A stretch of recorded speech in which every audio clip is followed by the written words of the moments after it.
हमारे देश की कई ऐसी जगह हैं जिन्हें भूतिया कहा जाता है। शायद इसलिए कि इन जगहों से जुड़ी है कुछ अनहोनी, जिसकी वजह से ये जगह हमेशा हमेशा के लिए बदनाम हो गई। एक ऐसा ही गांव है जहां कुछ ऐसी घटना हुई जिसके बाद वो गांव हमेशा हमेशा के लिए खाली हो गया और फिर कभी ये गांव बस नहीं सका, क्योंकि इस गांव पर आज तक भूतों का राज है। भारत में एक ऐसा गांव है जहां इंसान नहीं बल्कि भूत रहते हैं। यही वजह है कि गांव बिल्कुल खाली पड़ा है।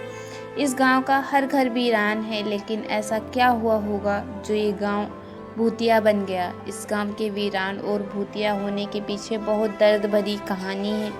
इस गांव का नाम स्वाला है, जो उत्तराखंड के चंपावत जिले में है। 1952 में गांव में एक बटालियन की पीएसी की एक गाड़ी जा रही थी, जिसमें 8 जवान सवार थे, मगर ये गाड़ी खाई में गिर गई। गाड़ी में फंसे जवान मदद के लिए पूरी तरह चिल्लाने लगे, मगर गांव वाले जवानों को बचाने की बजाय उनका सामान लूटने लगे। बहुत देर तक इन जवानों की मदद किसी ने नहीं की और लोग बस सामान ही लूटते रहे। आखिर मदद ना मिलने के कारण जवानों की तड़प तड़प कर मौत हो गई। कहते हैं उस घटना के बाद जवानों की आत्माएं उस गांव में भटकने लगी। इन जवानों की आत्माएं किसी को दिखाई तो नहीं देती थी, मगर गांव में बहुत अजीब घटनाएं होने लगी। आत्माओं ने गांव में इतना कोहराम मचा दिया था कि गांव वालों का जीना मुश्किल हो गया। लोग बीमार होने लगे, आर्थिक संकट से जूझने लगे। गांव वालों की खुशियां मानो किसी ने छीन ली हों। गाँव वालों को लगता था जैसे कोई और भी उनके साथ चल रहा है। इन सब घटनाओं से तंग होकर एक दिन गांव वाले गांव छोड़कर भाग गए।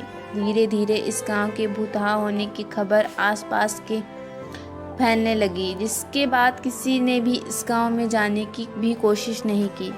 इस गांव के कोसों दूर तक कोई इंसानी गांव नहीं बसा हुआ है। लोग कहते हैं कि गांव में जवानों की आत्माएं आज भी मौजूद हैं और भटकती हैं, इसलिए गांव वीरान पड़ा है। मगर कुछ समय बाद गांव वालों ने जिस खाई में जवानों की गाड़ी गिरी थी, उस जगह पर जवानों की आत्मा की शांति के लिए नव दुर्गा का मंदिर बनवाया। मगर फिर भी इस जगह पर रहना तो दूर, जाना तक लोगों को पसंद नहीं है। कभी एक समय था जब यहाँ लोग बसा करते थे, लेकिन 1952 में हुए एक हादसे के बाद सब कुछ बदल गया। तब से लेकर अभी तक इतने सालों से ये गांव वीरान पड़ा है और न जाने कब तक ये गांव ऐसे ही वीरान रहेगा।